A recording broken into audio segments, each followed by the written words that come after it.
Hello, and welcome to the Sound on Sound podcast channel about electronic music and all things synth. I'm Rob Puricelli. Richard James Burgess is a man who wears many hats. In a career that spans over 5 decades, Richard was first and foremost a drummer. Born in London, his family emigrated to New Zealand when he was 10. In his early 20s, he went to study at Berkeley before returning to London to study at Guildhall. He soon became a part of the London music scene as a session drummer, as well as with the groundbreaking band Landscape.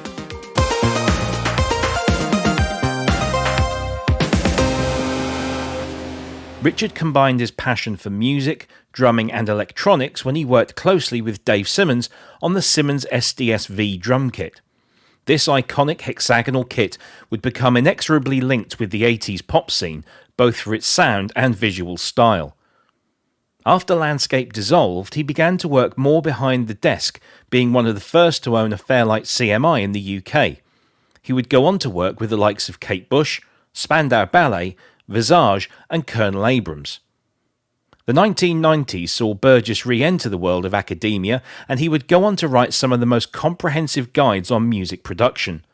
In recent years, he worked on the boards of establishments such as the Smithsonian and is currently the president and CEO of the American Association of Independent Music. Richard was appointed an MBE in 2022. This year, Landscape released Landscape A Go-Go, a comprehensive 5-CD anthology of their work covering their entire recorded output between 1977 and 1983. How does it feel looking back on your work with Landscape after what is like 46 years? Yeah, it's an amazing feeling, actually. And I know the whole project kicked off when I took my live tapes that I literally had not listened to for 45 years and had them digitized. And I used to work at the Smithsonian, and the restoration engineer at the Smithsonian did them for me. He sadly died during the pandemic, but he did an amazing job, and he's a really good friend of mine, and I'm so grateful that he did it for us. And then I got the rights back to our albums, and I don't really listen to my own stuff, but when we got all the multi-tracks digitized, and when we heard the digital recordings, it was really breathtaking. So it was kind of eerie in a lot of ways, hearing everything after all that time. Yeah. Was it you? Were you the instigator of this whole reissue project, or were the rest of the band, up for it? The rest of the band was up for it. I was definitely the instigator, but there was no reservation at all. We all get along. We pretty much always have, and I think the best thing about it actually has been sort of reforging those friendships and working together and watching everybody sort of fall into place and do their thing. So like I do this part of it, but everybody else had another part of it that was just as important, and we wouldn't have been able to do it without everybody, really. Yeah. I was looking through the box set, which I have to say is a really good little package. Just is crammed full of amazing bits of content. The first thing that caught my eye on the first CD, which is your debut album, which was originally 10 instrumental tracks, you've tacked on the end some of those live recordings, I guess, and the first 4 or 5 tracks are live in Norwich. Now, I'm a Norwich boy, born and bred, so I was really interested. Do you have any recollections of those gigs, and when you listen to those tapes, did it bring back a whole raft of memories? Yeah, I remember that gig particularly well, actually, and I remember most of the gigs we did. If they come up, I couldn't sit here and list them all for you, but when somebody mentions them, they're quite vivid in my mind. And we played a lot of shows. I mean, we were playing 5 to 6 nights a week, so 200, 300 dates a year. Wow. For about 3 years. So, but yes, I do remember it, and that was recorded by I think his name's Kevin Monahan from Norwich. He recorded it on a boombox in the audience, so you can hear glasses clinking and things like that. And he sent it to us on a mini disc, actually. He recorded it on a cassette tape recorder, and we had it mastered, and it sounds amazing. So why not use it? Yeah, absolutely. And these gigs were being performed in the late 70s, and you were using technology throughout the lifespan of the band, real cutting edge stuff. How did you find using this kind of nascent technology at such an early stage when it was like really brand new and maybe not very reliable? Yeah, that was always a challenge, but I think when we were playing live and we had all that stuff on stage with us, it wasn't too bad. It was when we moved to the computer period with the MC8 microcomposer that it became problematic for us, because you could only load about one song onto the MC8 at a time, and it took 45 minutes. It came in off a cassette. And this is very, very early computer technology. Right before that, computers were basically IBM mainframes. And at that time, to put it in perspective, you had very, very few personal computers. I think it was the Altair and the Sinclair, and that was about it. I don't even think the Apple I had hit the market yet. So that really sort of took us off the road, to be honest with you. We didn't even attempt to go out and play live with the computer. I think looking back on it now, we probably could have found workarounds for it, but the computer at that point became such a big part of what we did that we actually stopped touring. Wow. Okay. Yeah. But the actual synthesizers and the triggered drums and everything, that was pretty good. It was a hell of a setup, I will say that. but once we got it all set up, it worked really well. Excellent. How did your journey, your specific personal journey with electronic music technology start? What really sparked that flame for you? So I left school. I went and I did an avionics training program with what's now Air New Zealand. It was National Airways Corporation at the time. And I was doing night classes at the Polytech studying electronics. And I bought myself a tape recorder, a Grundig tape recorder. So that was sort of, and I'd been messing around with tape recorders for quite a few years before that. And then I bought myself a Synthia, the EMS Synthia, which is a British, it's the briefcase version of the VCS-3. And I just used to play with that a lot. I mean, I was a drummer. I was always trying to make drum sounds or percussion sounds. And it was a constant, sort of thing in my life. I never really stopped wanting to be able to make an electronic drum sound. But what happened was the actual technology hadn't really caught up with the desire to do it, in the sense that the rise time on the envelope shapers wasn't fast enough really to make really good drum sounds. And then when the microchips came along, where the ICs, the integrated circuits with hundreds of transistors on one chip, suddenly you could get those really fast rise times, because a drum happens really quickly. It happens in less than 0.2 of a millisecond. So that means the envelope shaper has to open up really fast in order to give you that sharp sound of a drum. And that was really the breakthrough moment. Yeah. So as a drummer, I sympathise with you, because I started out as a drummer as well. I haven't picked up a set of sticks in a little while, but did you see electronic technology as a threat to drumming, or was it an enhancement? Because you mentioned that you always wanted to find those electronic drum sounds. Did you find drum machines a threat at all? So I knew they were a threat, but I didn't perceive them as a threat in the sense of I wasn't worried about it. And I feel the same way about AI today.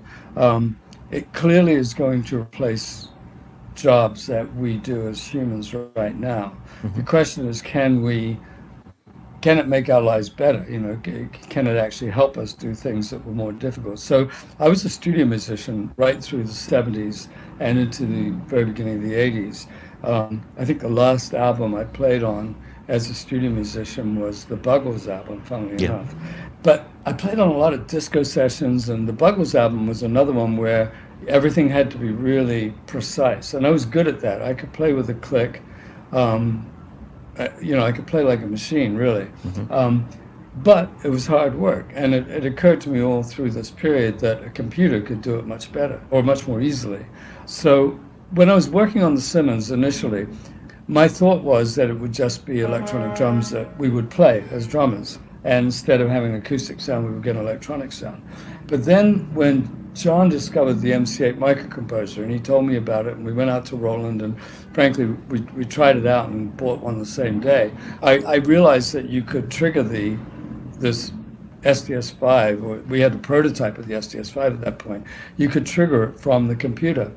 And this was really before drum machines. This was before the Lindrum and all those programmable drum machines.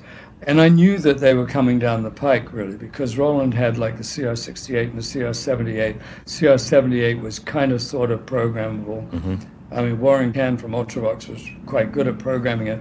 I never found it very easy to program. But you could see where things were going. It's like AI now. You can see what's going to happen 5-10 years down the line.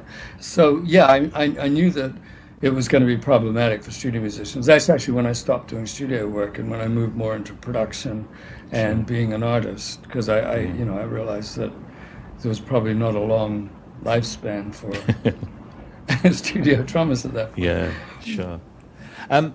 I spoke to Jeczalik a while back, and he mentioned to me his time working for you, being his roadie, his engineer, setting up a kit in one studio while you were playing in another, so that you could go from job to job, as you saying you were a session musician. What are your memories of those days and working with JJ? Yeah, well, JJ was great. I mean, we always used to say our crew was better qualified than we were, and they were. I think they had more degrees than we did. And JJ, I love JJ. He was amazing. And yes, they used to do that. In those days, a lot of sessions were sort of 10 to 1, 2 to 5, 6 to 9, and all the studios, for the most part, were in central London. So it was possible to move from one studio to another. And I used to do it in the beginning on my own, but in the end I realized that this is exhausting. So I would have 3 drum sets that would sort of rotate around, and they'd set up the first one, I'd go do that session, I'd go to the next session, they'd come and break that one down, and the drum sets were piggybacking across London. It was a fun time. I loved playing, and so I was playing anything from 9 to 12 hours a day, every day. Wow. Sometimes we'd finish the last session and go do a gig. And JJ, that's sort of how JJ got into the Fairlight, because I had the Fairlight, and he would come around to my house and see it and mess with it. And then, I showed it to Trevor Horn and Jeff Downs, and then Trevor bought one, and from me doing the Bugle sessions, JJ met Trevor and Jeff, went to work with them when they were part of Yes, and that was the whole connection, really. Yeah, the rest is history, as they say. Yeah. I want to come back to electronic drums, if I may, because that's a field that I'm quite interested in as well. So you mentioned the Simmons and the SDS-V, and you were right in on that in terms of its development and its inception. Can you tell us a little bit about how that all started and your role in that machine? Yeah, I'd been messing around with this for a long time, and the idea came about, many different ways, actually. I was just fascinated by the idea of making a sound that was bigger or different than the sound you could make with an acoustic drum set or percussion. And, when you're in the studio all the time, you're playing drums, but you're processing the drums. So that what you hear coming off the record is not really the way drums sound. They're the way they sound through close mics and lots of EQ and compression and stuff like that. And I was just thinking, well, wouldn't it be great if we could just generate the sound out of a machine that would sound like that, or better than that, or bigger than that, or different than that.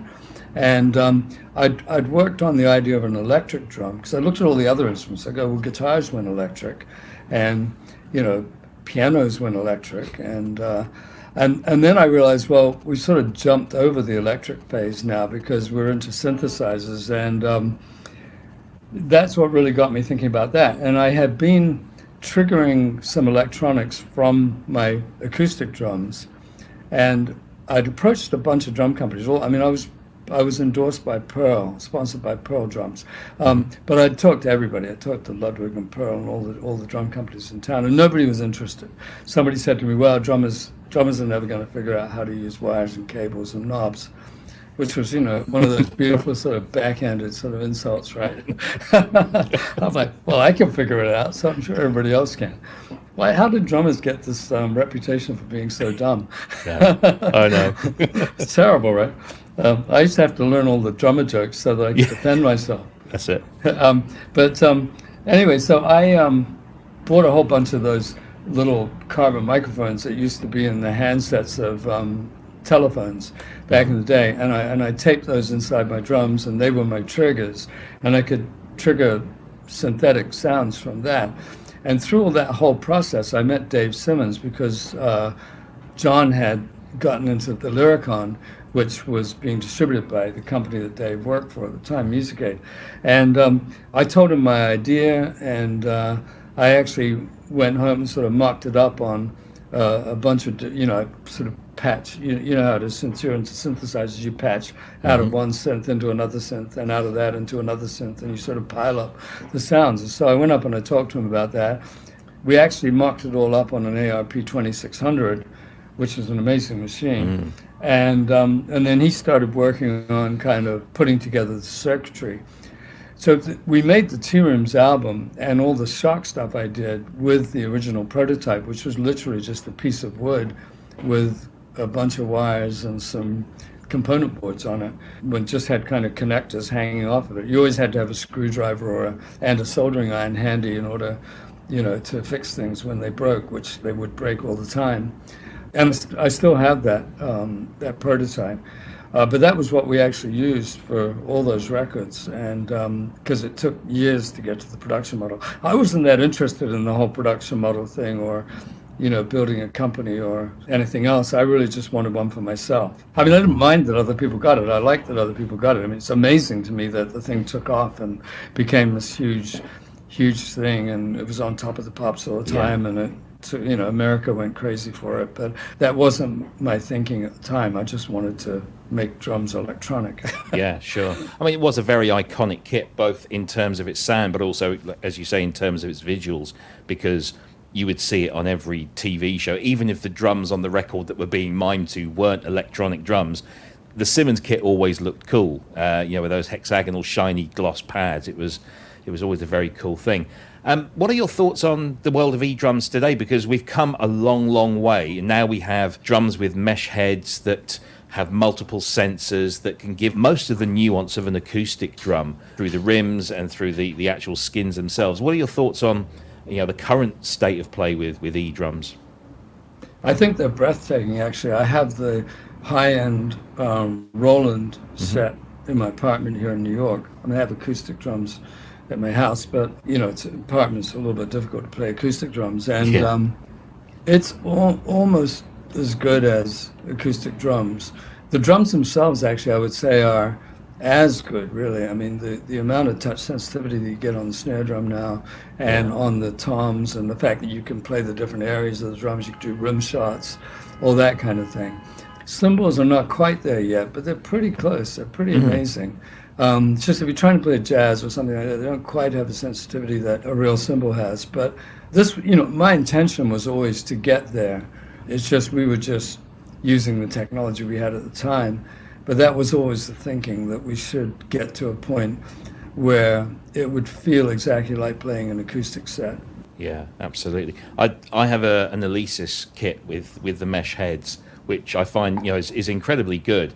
But I marry it up, instead of using the built-in brain that it has, I only use that for the cable connectivity. I use a piece of software called Superior Drummer, and I just wondered, had you ever experimented with drum sample libraries, or do you tend to favor the kind of the modeled and sampled thing that, say, Roland do?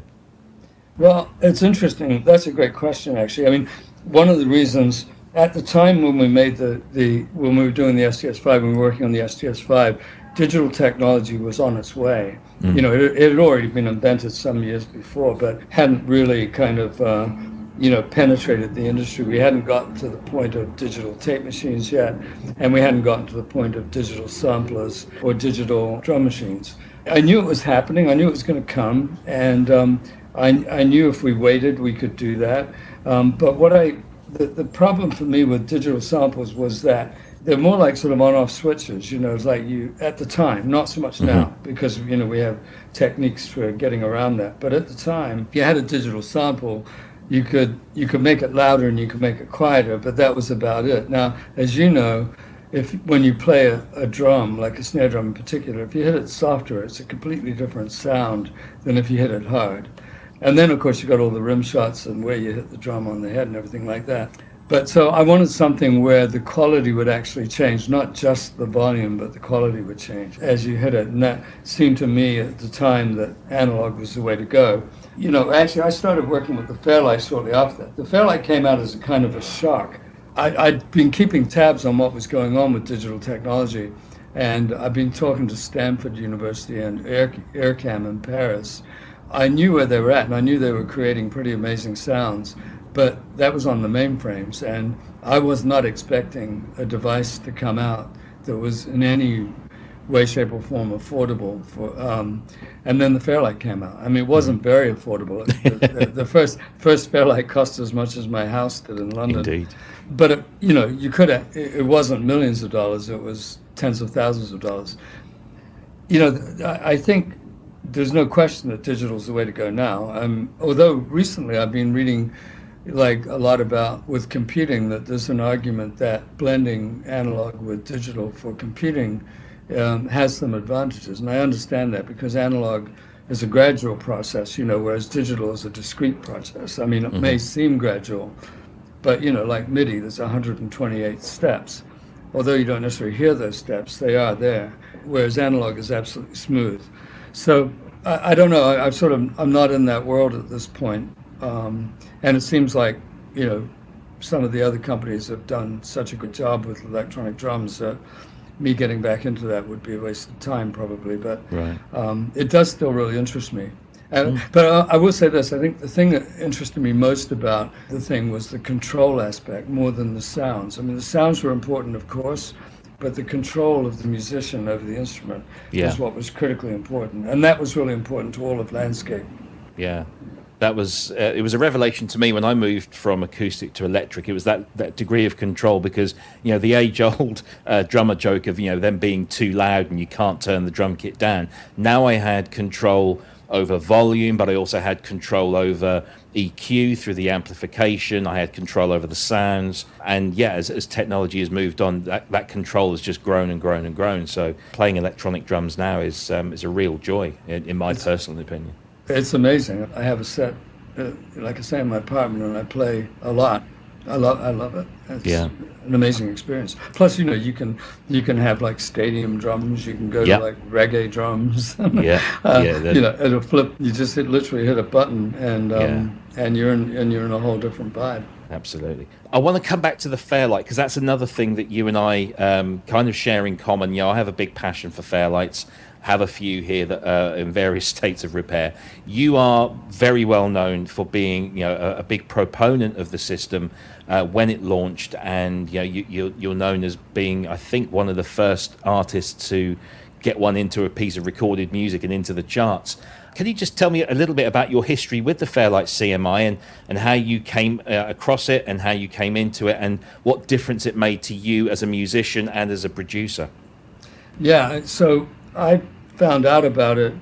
Actually, I can't remember how I found out about it. I think I read about it, and I grew up in New Zealand. I was born in England, but I grew up in New Zealand, and I found out that they were based in Rushcutters Bay in Sydney, and I'd lived actually right there in Sydney, right near Rushcutters Bay. So I actually flew out to meet Peter Vogel, and who's one of the designers, and spent several days with him because I was so blown away by it. As I mentioned, I'd been talking to Stanford and Earcam. I was particularly talking to a guy called Andy Mora, who's a pioneer in digital synthesis.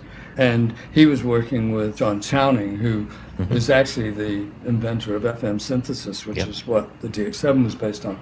So I knew where they're at, as I mentioned, and I just simply did not think that any kind of device was about to come out that would be anything I could get my hands on. So the Fairlight just blew my mind. Peter Gabriel had the first one in the country, and there were three that came in. I think he had one, I had one, and Psycho Systems, which was Peter's distribution company run by his nephew, I think. And John and I drove out to Bath and to meet with Peter and check out the Fairlight there. But then we got ours, and it was really exciting. And suddenly I got a call from Kate Bush saying that she was making the next album, which was Never Forever. Could we come in? So we went to Abbey Road and did that with her. We did Babushka, Army Dreamers, and I think there was another track we worked on as well. And those were all sampled in the studio. I mean, we hadn't had the device for very long, and it was there were no YouTube videos showing you how to use these things. You had like a 1 inch thick sort of typed manual that was stapled together. And basically, if you couldn't figure it out, the thing wasn't going to work. And it was command line, as you know. So if you don't know the command, you're not getting anything out of the machine. Yeah. And this was early days of computing, as far as I was concerned anyway. So I didn't always understand that that's not a space, it's an underscore, or and that the spaces are important, the spaces, right? So stuff is very obvious to us all these days, but was not obvious at all in those days. So it was kind of fun, but it was really an amazing experience working with the device. And working with Kate was just incredible. As far as we're aware, that is the first commercially released example of Fairlight samples. And like I say, they were not stock samples, because the thing came with a box of 8-inch floppy disks that had a few things on, like a barking dog. Yeah, it's funny, how with a sample you trim it, but you could untrim it, and you could hear this Australian handler going, bark, or something like that. I can't remember what he said. And then I'll go, woof. But so we didn't use any of those. We actually went to shoot. And the first thing she wanted to do was babushka, and she wanted to have the sound of breaking glasses at the end of it. So they went to the Abbey Road kitchen and got a bunch of plates and cups and glasses. And I think we got a paving stone or something in, and we put that down on the floor. And we just had a whale of a time throwing plates and glasses and cups down on the floor and recording them. And it was life-changing, really, because you were suddenly not only did you have these sounds on the machine, but you could play them up and down the octaves, and you could stack them up, and you could play chords on them and those kinds of things. Things we were used to using real sounds on recordings, but we used to fly them in from tape before that. But it's a very limited way to do it. You get the sound, you can process it a bit, you can speed it up, you can slow it down, and then you fly it in, and it is what it is. But when you can map it on a keyboard, all things that we're very used to these days, but when you can map it on a keyboard, it's a whole different, it becomes a musical instrument suddenly. Yeah. I guess it's one of these things, when I do lectures and seminars on the Fairlight, I always start off by saying you kind of had to be there to understand the impact of what you've just described. And it really was a mind-blowing thing to be able to play any sound that you could feed into this machine in a musical fashion, whether it was chromatic or otherwise. And it really was, a game-changing time. It really was. I mean, I've spoken to a lot of people about that. Like trying to get this into any kind of perspective now that we're 40 years on, and the computers we walk around with a computer in our pockets basically. I mean, you think, they always say the cell phone is more powerful than all the computers on the Apollo mission. There was certainly, what I have, an iPhone is way more powerful than the Fairlight. I mean, the MC8 microcomposer was 16 kilobytes of memory, and that was kind of huge. I mean, but that was the biggest one you could get. I can't remember what the memory was on the Fairlight, but it was pretty limited. So it's a whole different thing. I mean, when we took the Fairlight to Abbey Road, put it in the trunk of my car and drove up there, and it filled the trunk. I had a BMW at the time that filled the trunk, and when I got there, it didn't work, of course, and so you had to open it up, and you had to reseat all the boards and wiggle them around a bit until the connectors connected properly. So it was very sort of it felt very cutting edge, very experimental, very primitive. Yeah, and of course the other thing that the Fairlight CMI brought in, albeit a little while after you were using it with Kate, was of course graphics-based on-screen sequencing. How did that change things for you in terms of music production and creation? We used PageR. We actually made a track called Caterpillar Tracks for the Landscape album, for the Two Rooms album. But at the point that we got the Fairlight, we were pretty much at the end of the Two Rooms album. We worked on the Two Rooms album sort of in an occasional way over a period of a year. We were writing and producing it. And because we had the MC8, and this was another kind of revolution, where suddenly we could do all this pre-production at home that you couldn't do previous to that. I mean, you could do pre-production, but then you'd have to go into the studio and do it all again. With the MC8, suddenly we had that syndrome that everybody's used to now, which is you do the pre-production is the actual record. You know, you're actually programming the stuff into the computer, and that's what you're going to use. And we did used to go into the studio and then dump it all onto tape, but we didn't have to reprogram the parts. They were all in the machine. With the Fairlight, we were using PageR quite extensively, and that, of course, is what JJ really specialized in. But I sort of moved on past that, because one of the things that was happening with the Fairlight was every time you got an update, it was costing you $100,000. And if you didn't get the update, you know, everybody would kind of get sniffy with you. Oh, you don't have, you know, you don't have the 2XI or whatever, you know. And so you really had to update, and it got kind of ridiculous. And at the same time, by then, we were starting to see other technologies come out, like drum machines, which were pretty amazing. I mean, the Lindrum itself was the LM1, and then the Lindrum, and then the Lin 9000. That was kind of my progression with drum machines. And then MIDI came out, of course, and once MIDI came out, that really opened the world up. So I kind of went in the other direction at that point. I went sort of like much smaller devices that you could link together rather than the kind of all-in-one. I was always intrigued by the Synclavier and the Fairlight, but looking behind you, obviously you see the value of having all these different devices, because they all have a slightly different sound to them. They all offer slightly different advantages and disadvantages. And being able to mix and match every different kind of synthesizer is incredibly valuable.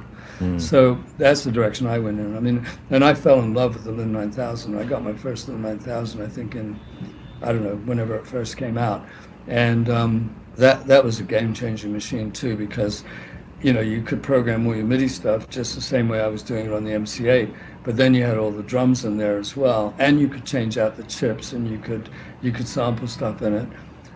Again, not as sophisticated as what we have today, but the Lin 9000 is basically, you know, the core of the Akai MPC system that we still use, and that has been, you know, such a core system for hip hop in particular. Yeah, absolutely.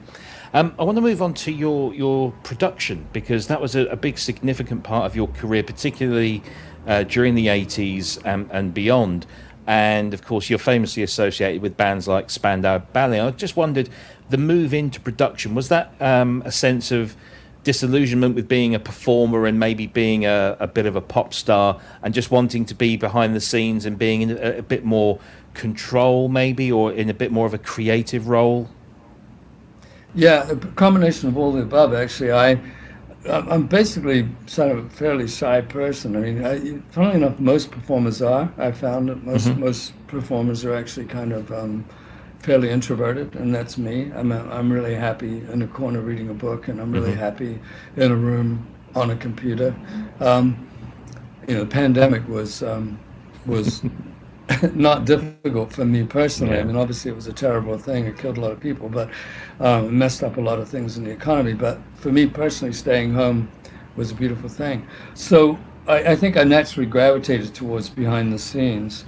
I think that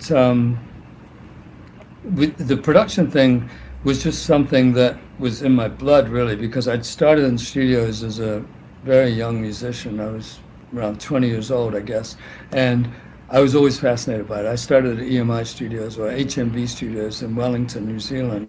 And I worked with the top producer in New Zealand at the time, called Peter Dawkins, who sadly died a few years ago. And the engineer, I'm blanking on his name right now, but he was a British engineer that came in. And when I was done with the session, I would just hang around in the back of the room and just watch what they were doing.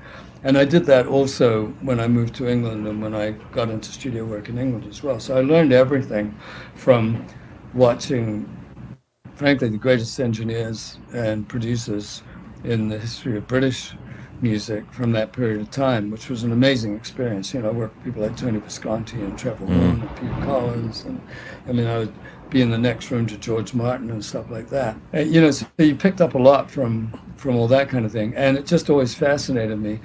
we always produced our own demos, and we produced the landscape album. And it was through that I got into producing Spandau, because I was at the Blitz, and I knew Spandau Ballet, but I didn't know who they were. I didn't know they were a band. And then one night they got up and played, and I realized that they were a band. And we were chatting, and Gary and I had been talking about stuff, and I mentioned that we were working on the Tea Rooms album, and he wanted to hear it. So we went outside, and I stuck a cassette in my car, and he listened to it. And then about 24 hours later, I got a call from Steve Dagger, their manager, saying, would you be interested in producing their album? And I couldn't believe it. I was so excited to do that. And I didn't actually think I'd get the gig, because I wasn't known as a producer. I was known as a studio musician. Yeah. But apparently I must have built up a reputation as a studio musician for, knowing something. And Chrysalis agreed to it. So I did the album. And I mean, I couldn't have been more lucky, really. Spandau was a great band. The first single went top 10, the album went gold. The second, we had about 5 or 6 singles off there that charted, and the second album went gold, so it was really an amazing time. Yeah. I've got to ask you a question. This is a personal question, so I'm going to indulge myself here. Now, when I put on the box set, the first track on the first album is Japan, and I listened to that, and I hadn't heard that for a very long time. And right.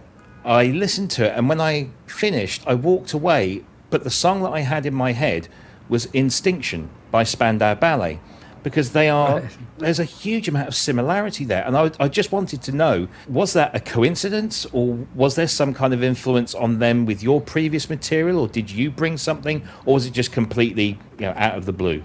It's really interesting. As far as I know, there was no influence. I certainly didn't bring that influence in there, because Gary wrote that song, as he wrote all the songs. And so I didn't really have much influence over the writing of the song, obviously the production side of it and the sound of the record. But I actually consciously tried not to make their record sound like our record. Sure. And if you look at my sort of production career and my career as an artist, I hardly ever repeated myself, really, at least not consciously. I never tried to make another album like one I'd made before, or another single like one I'd made before. Sometimes that hurt me professionally, actually. I think a lot of producers have a really distinctive sound, and I didn't want to have that. I wanted to make the record for that artist. I wanted to make the best record for that artist I possibly could. But it's interesting, because Japan was played a lot at the Blitz, so it's possible that Gary heard it, and I doubt that he would have copied it, because he's an incredible musician himself. Of course, yeah. But you do pick up on stuff subliminally. That definitely does happen. I know it's happened to me over the years. Yeah. So it is possible. I love that track, Instinction, actually. Yes. Yeah, me too. I mean, those first 2 albums were seminal in terms of that kind of new romantic sound, which of course is a phrase that has been attributed to you, coming up with the very term new romantic. That era for you, of bands like Spandau and Visage, and that whole kind of blend of music and fashion, that came out of, post-punk, where, fashion was still a very important part of the movement. Do you have fond memories of those days? I do. I think fashion is always a part of every movement, really, if you think about it. I mean, my sort of, I go back further than the Beatles, really. I remember Cliff Richard and Tommy Steele and people like that. But there was always fashion, it was rock and roll fashion, which I guess was sort of Elvis Presley and Bill Haley and people like that. But then the Beatles came along, they were obviously incredibly fashionable. Even think about grunge, that's the flannel shirts. Punk, obviously, strong fashion thing, but then New Romantic came along, and that was a much more sort of formal kind of sense of fashion. That was really where the name came from, more than the sound of the music. It was more like, this is a new romantic era, thinking about the look of it. And we tended to refer to ourselves more as futurist, and that's why we came up with the term EDM, because we didn't think that new romantic really described us. But I've always felt like you're better off to be part of a movement. You don't want to be just one band doing what you do, because people find it hard to identify with that. And there was a movement happening. You could feel it. It was kind of building up in the same way that punk built up. in Covent Garden too. Both those movements came out of Covent Garden, which was True. interesting. Yeah, absolutely. Looking through your production credits, Adamant, King, New Edition, Colonel Abrams, Kim Wilde, Tony Banks, Five Star. This is a pretty eclectic mix of artists and bands. I just wondered what your decision process was. Was it always because you were looking to not repeat what you'd done before and you were looking for something new to do? Yeah, a couple of things really. One, I was always looking for great material. I was always looking for artists that I thought had that special thing, and I didn't want to repeat what I'd done before. I have really eclectic taste myself, and I'm always interested in the next thing. I mean, if I have one single most powerful influence in my musical life, it would be Black American music. It would be the blues, jazz, R&B, funk, hip hop.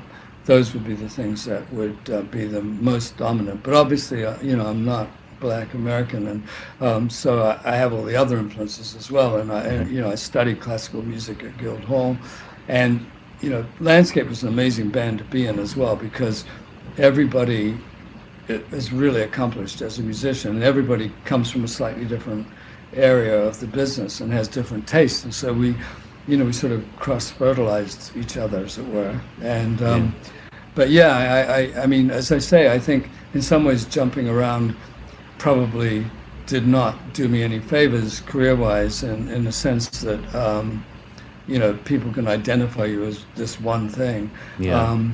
But at the same time, it kept me happy. It made me happy and made me feel like I was doing something that was very, very satisfying. Each time, when I did Five Star, for instance, that was kind of I had an interesting conversation with Five Star, actually, when I first met them. They came round to my house, and they were very young. And I said to them, "Who do you like?" And I was expecting them to, say the Jackson 5 or those kinds of things. And they said Duran Duran. And that kind of completely changed the way I was thinking about the record and the kind of ideas I had for the record. So you never know what people's influences are. I'm always surprised by people's influences. Yeah, absolutely. So from your production role, you authored a book in 1994 called The Art of Music Production, which I believe is currently in its 4th edition. It's regarded by many as one of the Bibles of music productions. I just wondered how that came about and how you felt about it being, such a highly regarded tome of the industry. Yeah, interestingly, I was off sick for about 3 years at one point. I had a misdiagnosed kidney problem, and I was just getting better, and I wanted to sort of just bone up on what was going on in the world. So I went to, I think it was Waterstones in London. I asked them what they had in terms of, production books, and there was nothing on the shelf. There was engineering books. There were a lot of good engineering books. Nothing on music production. And they looked it up in their database, and there was nothing. So I thought, well, I'll write one. And I went home, and I just bought myself a laptop, and the internet had just turned into the World Wide Web, actually. So I wrote a 1.5-page synopsis, and I sent it off to 6 publishers. And I think 3 or 4 of them got back to me and said yes. And I wound up going with Omnibus Press. And the first edition was called The Art of Record Production. That's right. And then the second edition, they wanted me to change the name to Music Productions. They didn't think that records still existed. And I argued with them. So, I mean, it's still a record. It doesn't matter whether it's digital or CD or what. Yeah. It's a record. But they won the day, and so I called it The Art of Music Production. And then when I went to Oxford University Press for the 4th edition, they wanted to maintain the Art of Music Production. So I did. It was a great experience, actually, because, when you have to sit down and write a book about it, you really think very deeply about the way you do certain things and why you do certain things. I remember I got, 25,000 words into it, and I thought, well, I'm done. It's going to be a pamphlet. And then I got rolling on it. I got to 250,000 words, and they made me cut it down to 160,000, I think, if I remember. Yeah. But once you get rolling, it just flows out of you. And then, of course, you followed that up with 20 years later with the history of music production. How did that come about? Well, that started as a chapter at the beginning of the fourth edition of the Art of Music Production, which I call the Art of Music Production, the Theory and the Practice. And it started as a chapter, but in the end, the book would have been like 400 pages. So they said, why don't you spin it off as a separate book? And I did. And that was an amazing experience to write, because I knew a lot going back to probably the late 50s, just because I'd lived it. But I didn't know much before that. I mean, obviously I knew about Edison, and I knew about 78s and cylinders and things just by sort of osmosis over the years. But going back and doing the research on all that, and I actually go back to the Greeks, in fact, the harmonic series that was calculated back in the time of the Greeks, because that's kind of really where the story starts. And then the technology side of it really takes off with Edison. That's an interesting thing about the recorded music industry. A lot of people talk about music tech, but recorded music is music tech. Yeah. It doesn't exist without tech. So I've never seen that big gap between music and tech. It's all tech to me. Yeah. So 20 years between those two publications. Is there a third publication in the pipeline that we can expect maybe in 2034? Oxford's asked me to update the Art of Music Production. Music production has changed so drastically, and I'm really excited to do it. It's just I've been buried in getting this box set out. Sure. It's been hugely rewarding but demanding process. So yeah, I think I will update it. I mean, I'm totally fascinated by the way records are made today, which is very, very different than the way they were made when I started producing. Yeah. But still just as valid. And by the way, I think it's about to change again. I think we're at an inflection point with AI where the whole process of recording is going to be completely different. Yeah. Well, I'm glad you mentioned that, because that was actually going to be my next question about your thoughts on AI in music. You mentioned it earlier on. From your perspective, as this eminent producer, musician, author, what do you see as the future for artificial intelligence within the music industry? I mean, for example, this very day I got an email from a company who are now advertising a service where you type in a prompt that says, for example, jazzy saxophone mid-pace tempo, and it will create a sample of that is then copyright free, that if you feel it's good enough you can drop into your own production, which it amazes me from a technology perspective, but also scares me from a musician's perspective, from a human perspective.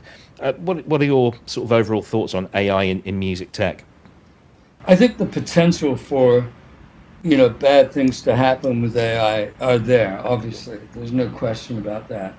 At the same time, I remember in the 70s when the Musicians Union in the UK tried to ban synthesizers. Of course. Because, you could create the sound, in their minds, you could create the sounds of a string section or a horn section, and that would put a whole bunch of musicians out of work. We made the argument to the Musicians Union that we are musicians. In fact, we had horn players in our band and in fact string players in our band. We didn't feel like we were putting anybody out of work. What happens is it changes things. I'm just not terrified by AI right now. I think that there are certain things I think need to happen. I mean, doing the job I do now, we feel that any training sets should be licensed. If they're going to use somebody's music to train an AI on, that AI is then going to be producing music that's based on that person's music. That person should get some sort of license fee for the use of their music. But you think about like the fact that a lot of drummers, for instance, like Billy Cobham, has a sample set out there. Yeah. And so anybody can kind of buy that sample set and make records with Billy Cobham's sound. And it's probably not putting him out of work, because the people who are using it probably wouldn't be able to afford to use them, or wouldn't be able to get them in the studio to do the parts anyway. And anyway, they might not want to use the way he plays. They might just want to use the sounds that he creates and those kinds of things. So I think it's just a new way of thinking is the way I look at it. I mean, I'm a trained musician. All of Landscape are trained musicians. We all went to school, we studied, we read and write music and so on. But I don't think that's the only way to make music.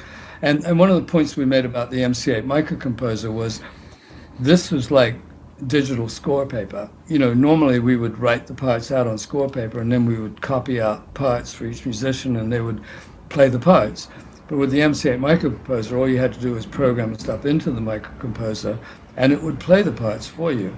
So we're kind of going the next step now with AI, as I see it. You can describe something that you want to hear, and theoretically it'll play it for you.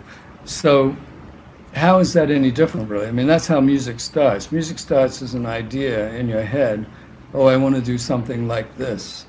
And you hear it in a sort of an amorphous way in your head, and then you sort of, the training comes in and trying to sort of transcribe that thing you're hearing in your head and get it down on paper or get it down onto your instrument, depending on whether you read or write or not. And so I think it's really just a progression. It's just a natural progression as I see it. Yeah. Do you think, as an industry, we've learned from the experience we had with sampling? Sampling came about and it burst onto the scene and gave countless musicians a new palette of sounds, a new way of creating music, and yet nobody thought about the legal side of things, that copying people's material maybe wasn't such a great idea, and that we should be remunerating those source providers. Do you think we've learned now from that, and can you see us applying that to AI as it stands at the moment, or do you have a worry and a concern that we might go through that whole thing again? Well, I do worry about that. I think that we have learned to some extent, and I think we haven't learned to some extent. I think what we need is more scalable processes. I mean, right now, if you want to clear a sample for a record, it's a very laborious process, and especially on the publishing side. Sometimes, first off, identifying who the publishers are is one thing, and then trying to get them to respond to you by email.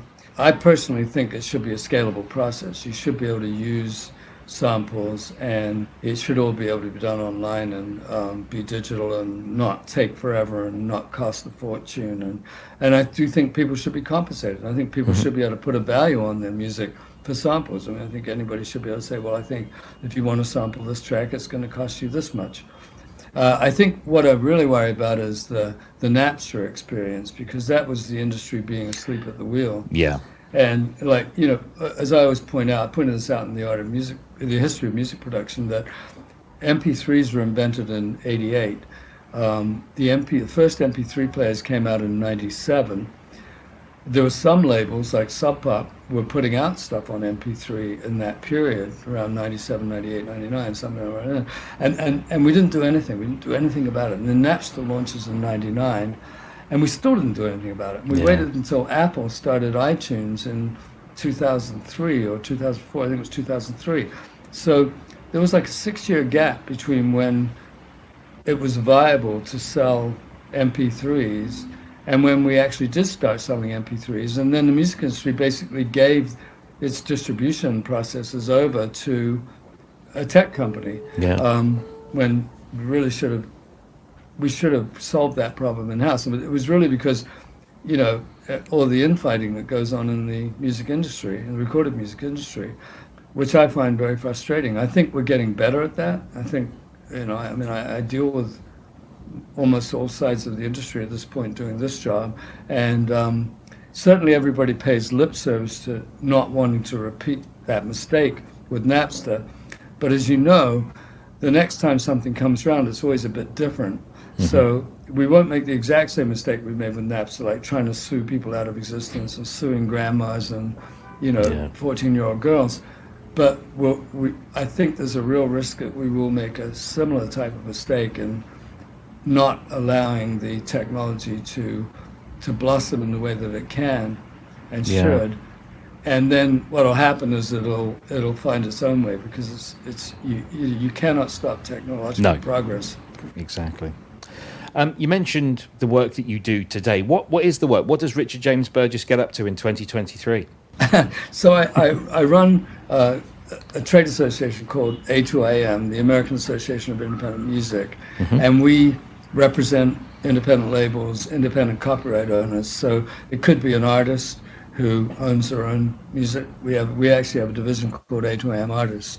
But basically, people who own recorded music are members of ours, and we really are here to sort of make sure that the value of recorded music is as optimized as possible. I mean, I think that it's pretty clear to all of us that it is not optimized right now. I mean, when you look at, in America, for instance, in 1999, I think we hit a peak of $14.6 billion that year, which today would be more like $24 billion by dollar equivalency. But we're actually only at about $16 billion in the US. So we've gone backwards. And as you know, I mean, you can get an all-you-can-eat subscription for around $10, whereas back in 1999, a CD in America cost somewhere between $14 and $20. We've lost control of our pricing. It's a bit worrying because not enough money flows back down to the musicians for them to stay alive and keep making music. And I think the one thing we can never forget is that the music industry does not exist without somebody making the music. Yeah, very true. So I want to come back to Landscape. Could Landscape as a band exist in 2023, or was that band very much of its time? I think it could, and I've heard some pretty interesting stuff out there. We were a DIY band. We were a self-releasing band. We had our own label. We were very much into doing everything ourselves. We built a huge following. I mean, we used to play the Music Machine, which is now Coco's in Camden. We used to rent our own halls, like Hampstead Town Hall and Fulham Town Hall, and we would tour all around the country. And we pressed up our own 7-inch EPs on vinyl, and we sold them. We sold tens of thousands of those. And I don't think anything's that much different about that. I think that it's a different world, with streaming. Everything's available, but, you only get paid 0.347 of a penny or whatever it is for every stream. But there's nothing preventing people from making a vinyl album or a CD or some other, hardware version of it and selling it at gigs, or even, limiting, just selling them as downloads even, and pricing them yourselves. I mean, you can do that. Yeah. So I think that the same potential exists for a band. We always knew we were not the mainstream. We always knew we were outside of the mainstream, and we knew we'd have to go about it in a different way. The problem for us was that we became incredibly popular, and then the record labels wanted to sign us, which was very tempting. And to be honest with you, if we hadn't signed with RCA, we wouldn't have had hits like Einstein a Go-Go and Norma Bates. But at the same time, we probably would have still been playing live. Probably would have kept going for a lot longer, or maybe even still been playing together. It's hard to say. So I think that whilst everything's different, everything's kind of the same. We're in a very different place, but I think you can create your own reality if you want to. Yeah. You mentioned that you had been in touch with all the members of the band, and they were all very enthusiastic about this project. I guess the question I have to ask, could a reunion ever happen, even if it was just a one-off? I think some of us are really keen to do that, but unless everybody wants to do it, then we won't do it. We're really committed to that. But maybe, I think so. I mean, I would be really excited to do it. I think it would be really fun, and I think there's also potentially another chapter in Landscape's career. And we have a bunch more material that we can put out, but we also have a lot of stuff like in our heads that could be new material completely. Excellent. Well, that's very positive to hear. Landscape A Go-Go, the story of Landscape 77 to 83 is out now on Cooking Vinyl. It is a fantastic box of 5 CDs and this wonderful booklet as well, with loads of great pictures and stories. Congratulations on the release, and thank you for putting this out in the world. I think that more people need to hear this, so I hope it's very successful for you. And thank you very much for taking the time to speak with me today. Rob, thank you so much. I really, really appreciate it. Thank you for the kind words on the set. Really appreciate that. Thank you for listening, and be sure to check out the show notes page for this episode, where you'll find further information along with web links and details of all the other episodes. Before you go, make sure you visit the Sound on Sound podcast page at soundonsound.com/podcasts, where you can explore all the other great content playing across the other channels. I'm Rob Puricelli, and this has been a failed muso production for Sound on Sound.